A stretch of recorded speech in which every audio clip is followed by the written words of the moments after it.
Hi, I'm Radosław Krzycki, CEO of the SkeyNetwork project, and today I'm going to present to you our latest solution, Skey AI.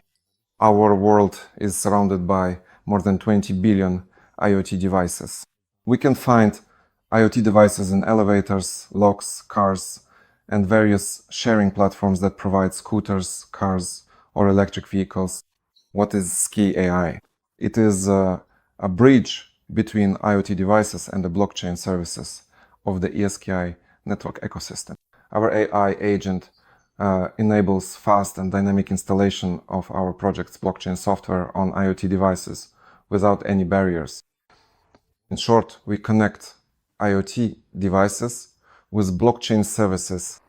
What effect do we intend to achieve by introducing Skey AI? This will allow us to scale our services, meaning we can acquire more partners using our ecosystem. Even today, our strategic partner is Teltonika, a leader in IoT device manufacturing, which has produced over 24 million IoT devices used by more than 5,000 companies worldwide.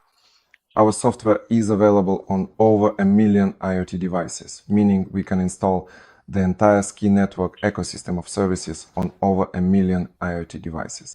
Follow the SkeyNetwork project, our media. We have a lot of information that we will be releasing soon that will impact the value of the project. Regards, Radosław Krzycki.